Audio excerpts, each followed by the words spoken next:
Umemaliza? One can never finish talking about this idea.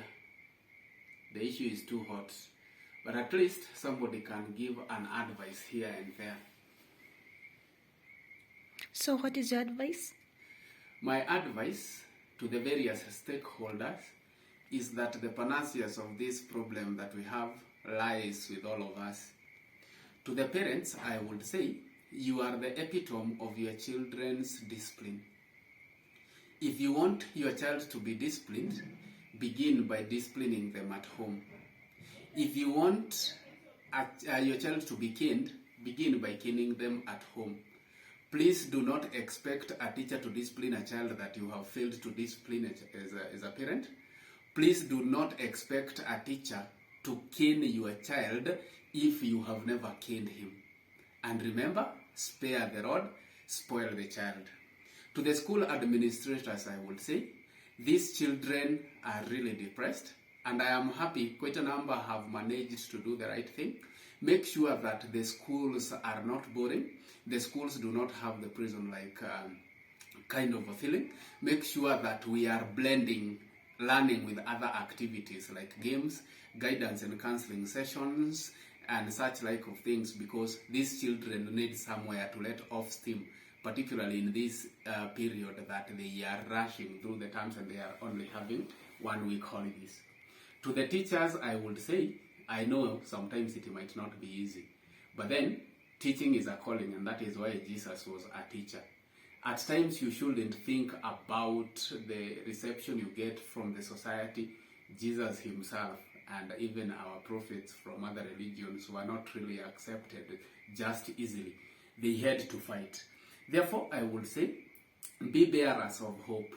At least purpose to hide your personal and professional disappointments from the students. Let the students always see hope on you because they are dependent on you. If you show the students that there is hopelessness in tomorrow, that is what they will believe, and they will be indisciplined, they will be depressed. If you show the students that there is hope in tomorrow, they will grow knowing that. Again, as you develop the school mean, make sure you also develop your personal mean at home, so that you are not left wondering what you are going to do next when you part ways with your employer.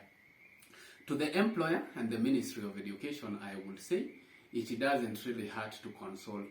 To the employer particularly, I would say, you are supposed to protect those teachers. Please protect them, protect their payslip, and always listen to them, because dialogue always helps. Do not force issues down the throats of teachers, because teachers will always obey you. They will always follow what you are doing. But then ask yourself, what are the policies that we are introducing doing to the teacher? Are they making the teacher more depressed, or they are making the teacher better, at least to produce a better child? Make sure that whatever you are doing, you have the interest of the teacher at heart, because that way we will be generous to the future of this country, which is the student. Please always listen to teachers, because it is not every program that they refuse to follow. It is not every program that they will talk ill about, as long as they have been consulted. Please allow the teachers' union space to exercise their mandate. To the politicians, I would say, you will always harvest what you plant. So make sure that whatever you are doing is having the mind of the idea of tomorrow in it. If you want to show our students that it is okay to be defeated, then exercise mature politics. Please show the students that it is okay to have healthy competition, but it is okay to accept whenever things do not work out the way we wanted them to work out.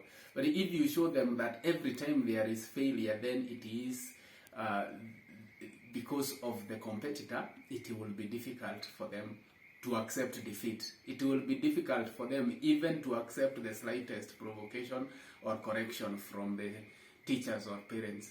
If you show them that whenever they are defeated, they have to rise up in arms, then that will be the issue. That is whatever they will do. Please plant a good seed in the hearts of our students. And to the students, I will say, these teachers, these parents, these policymakers are already living in the better part of their future. It is you whose future is at stake. If you mess with it, these people will not be there. Ask yourself, where will they be 30 years down the line? They might not be anywhere near you. So it is good to think ahead. Think 10, 20, 30 years ahead and ask yourself, what I am doing here and today, how will it affect me in the future? Again, I get back to the employer, and I will tell the employer that these teachers are the gateway to the hearts of the students. If you dispatch depressed teachers to the students, then you will get depressed students. If you dispatch angry teachers to the students, you will breed angry students. The issue of delocalization and the TPD, well, it might be bothering teachers. They might not say anything about it to the student, but students can read the faces of the teacher. They will know this teacher is sad, and they will at least have hopelessness grow in them. The issue of delocalization, the reason why many teachers accept to be delocalized is because they do not want to part ways with their payslip. But the point is, every first thing that this teacher thinks of whenever they get a letter delocalizing them is resigning. So most teachers that have been delocalized, they have resigned in their mind, but they are only teaching to keep their payslip. And I think that is it. If we work together and everybody works on their iniquities, then we shall have panaceas and lasting panaceas to the menace that we are currently experiencing in our schools. To the teachers' family, I will say bear with them. It is only a short time and everything will be back to order, and the smiles on the teacher will be back, and you will enjoy having teachers as your family members. Thank you so much.